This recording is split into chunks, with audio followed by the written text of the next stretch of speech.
নমস্কার প্রিয় ছাত্রছাত্রীরা, তোমাদের সবাইকে আমার ইউটিউব চ্যানেলে স্বাগতম। আজ আমি পড়াবো বা বোঝাবো তোমাদেরকে এই আন্তর্জাতিক কবিতাটি নিয়ে নাম তার সঙ্গে পাবলো নেরুদার লেখা কবিতা। এই কবিতাটি অত্যন্ত গুরুত্বপূর্ণ, শুধু আমাদের পাঠ্য বই বলে নয়, এটি আমাদের মানব জীবনের এক প্রেমিক প্রেমিকা, এক স্বামী স্ত্রীদের জন্য বিশেষভাবে প্রযোজ্য। কবিতাটি আমাদের মনে এক সাংসারিক জীবনে বা বাস্তব জীবনে অনেক প্রভাব পড়েছে। এই কবিতাটি যখন আমরা পড়ব তখন আমরা অনেকেই হয়তো এর সঙ্গে মিল খুঁজে পাবো। আমাদের ফ্যামিলি বা আমাদের পরিবারের পিতামাতার সঙ্গে বা আমাদের নিজেদের মধ্যে একটা মিল খুঁজে পাবো। তো কবিতাটির বাস্তবিক চিন্তাধারা একটি দুর্ভিক্ষের সময় বলতে পারো, বা মহামারীর সময় বলতে পারো, বা যুদ্ধক্ষেত্রে পরিস্থিতির সময় বলতে পারো, এই নিয়ে কবিতাটি আমাদের এক চিন্তাধারার বহিঃপ্রকাশ, যে চিন্তাধারা আমাদেরকে বহুদূর আপ্লুত করতে পারে। তো চলো শুরু করা যাক, দেখি কবিতাটি কি বলতে চাইছেন কবি পাবলো নেরুদা। দেখো, বলেছে সময়টা খুব সুবিধের না, আমার জন্য অপেক্ষা কর। কবি বলেছে যে সময়টা খুব সুবিধের না, আমার জন্য অপেক্ষা।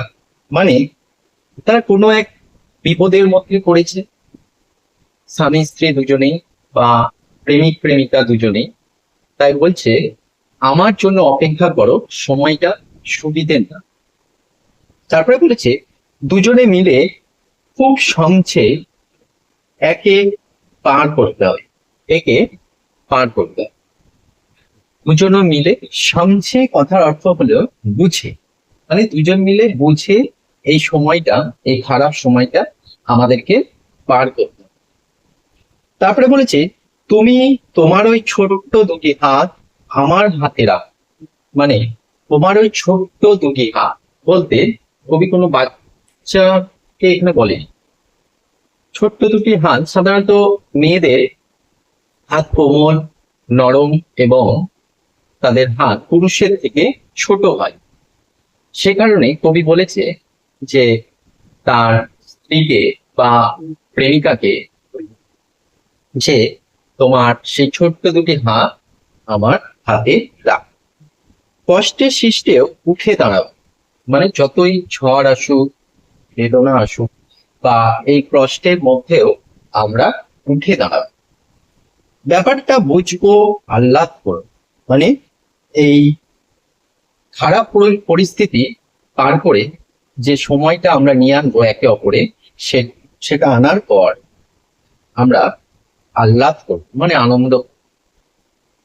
আমার আবার সেরকম এক জুড়ি, আমরা, মানে এখানে বলেছে আমার আবার সেরকম এক জুড়ি, মানে আমরা আবার সেরকম এক জুড়ি, মানে জুড়ি মানে কি জুটি, মানে দুজনের একসঙ্গে যে জুড়ি, সেই জুড়ির কথা বলছে। আমরা সেই জুড়ি যার স্থানে অস্থানে বেঁচে বলতে এসেছে, মানে আমরা দুজন একে অপরের এই এর থেকে হাজার বেদনা বা যন্ত্রণা পরিস্থিতিতেও আমরা একে অপরের পাশে থেকেছি বা বেঁচে এসেছি। পাথরে ফাটলে যাদের বাসা বানাতে আটকায়নি, তো পাথরের ফাটলেও যাদের বাসা বানাতে আটকায়। দেখো, এটা খুব গুরুত্বপূর্ণ লাইন। পাথরের ফাটল, দেখো আমরা অনেক সময় দেখি পাথরের মধ্যে অনেক রকম গাছ জন্মায়। তারা কিন্তু মাটিও পায়, কিন্তু তারা টিকে থাকে সমাজের এই বিভিন্ন রকম পরিস্থিতিতে, খারাপ পরিস্থিতিতে, ঝড় বাদল বৃষ্টির মধ্যেও তারা দাঁড়িয়ে থাকে। সব গাছ কিন্তু পারে না, বা সব উদ্ভিদও পারে না, কিছু কিছু উদ্ভিদ পারে, যারা বহু সংগ্রাম করে এই ঝড় পরিস্থিতিতেও বা খারাপ আবহাওয়ার মধ্যেও তারা বেঁচে থাকতে। ঠিক সেরকমই আমরা ওই পাথরের ফাটলের মধ্যেও আমরা ঘর তৈরি করে থাকতে পারি বা বাসা বাঁধতে পারি। তারপরে বলেছে সময়টা মোটেই সুবিধের না, রসো আমার জন্য দাঁড়া। সময়টা আবারও বলেছি কবি, সময়টা মোটেও সুবিধের না, রসো, রসো কথার অর্থ হচ্ছে দাঁড়াও বা থামো। আমার জন্য দাঁড়াও, কাকে ছুরি নাও, কাকে ছুরি নাও, শাবল নাও, জুতো পরো, কাপড় চোপড় সঙ্গে নিয়ে যাও, চা পারো। মানে কবি বলতে চাইছে এই খারাপ পরিস্থিতিতে আমরা একে অপরের পাশে দাঁড়াবো এবং তাকে ছুরি নিয়ে মানে বেঁচে থাকার জন্য যেসব সরঞ্জাম গুলো দরকার সেসব জিনিসগুলো আমরা নিয়ে নিব।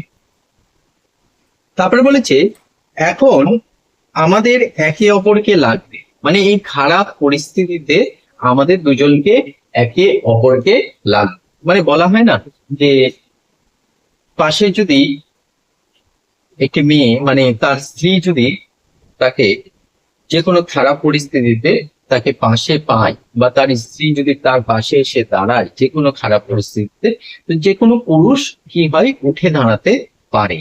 ঠিক তাই বলেছে কবিও এখানে, তাই বলেছে শুধু কার্নেশন ফুলের জন্য না, মধু তালাশের জন্যও না।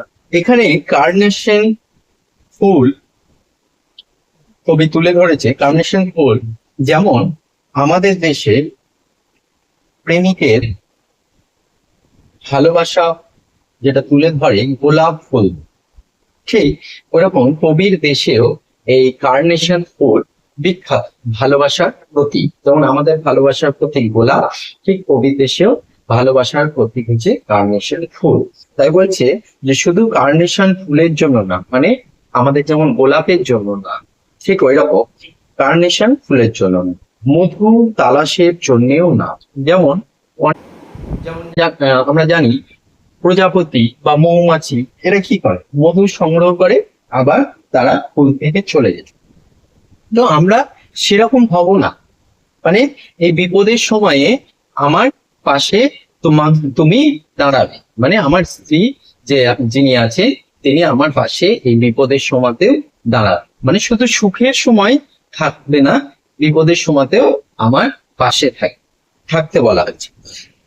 দুজনের হাতগুলোই লাগবে, মানে দুজনার হাত দুটি লাগবে। ধুয়ে মুছে আগুন বানাবার জন্য, মানে ধুয়ে মুছে আগুন বানাবার জন্য। এখানে বলেছে আগুন তো আর বানানো যায় না, তাই কি আগুন বানানো যায় না, তো আগুন মানে কি সেই শক্ত পরিস্থিতি থেকে নিজেকে আরো কঠোর ভাবে তৈরি করে আবার একটা ভালো জায়গায় নিজেকে আনা, যেটা তুমি ছাড়া, বা এখানে কবি সেই স্ত্রীর কথা বলেছে, সেই স্ত্রী ছাড়া সম্ভব নয়।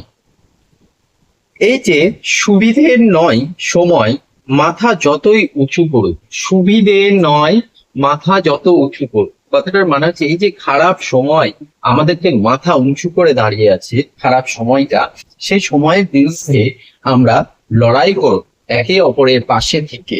সে যতই মাথা উঁচু করে আমাদের কাছে আসুক খারাপ সময়, আমরা একে অপরের পাশে থাকবো এবং লড়াই করব। আমরা আমাদের চার হাত চার চোখ একে জুঝবই, মানে আমরা চার হাত চার চোখ, মানে দুটো পার্সনের যে দুটো হাত হয় দুটো দুটো চারটে, বা দুই পার্সনের দুটো দুটো চোখ হয় সেই চারটে চোখ হচ্ছে, তো এই চার মিলে আমরা একে অপরে হাজার বিপদের মধ্যেও পাশে থাকবো। তো দেখো কবিতাটি বাংলায় অনুবাদ করেছেন শক্তি চট্টোপাধ্যায়, এবং এই কবিতাটি লেখা হচ্ছে পাবলো নেরুদা, যিনি চিলির একজন বিখ্যাত কবি ছিলেন। তো এখানে দেখো কিছু কিছু লাইন অত্যন্ত গুরুত্বপূর্ণ। যেমন বলেছে যে সময়টা মোটেই সুবিধের নয়। এখানে আমরা দুটো লাইন পাবো, এই দুটো লাইন থেকে কোশ্চেন তুলে দিই, যে কোশ্চেন গুলো অত্যন্ত গুরুত্বপূর্ণ, আমাদের মাথায় গন্ডগোল করে দিতে পারে। যেমন প্রথমে বলেছে সময়টা সুবিধের না, আমার জন্য অপেক্ষা করা। কার জন্য অপেক্ষা করা? কবির জন্য অপেক্ষা করা। আবার বলেছি সময়টা মোটেই সুবিধের না, রোশো আমার জন্য না। কার জন্য তারা? কবির জন্য তারা। দেখো দুটো কোশ্চিন আলাদা। আমরা কবিতা না পড়লে বা লাইন তুলে না পড়লে সাধারণত কোশ্চিন তো লাইন তুলে দেয়, যদি লাইন তুলে দেয় তাহলে আমরা সাধারণত কোশ্চিনটা আমরা না বুঝে ছেড়ে দিই, যদি কবিতাটি না বুঝি।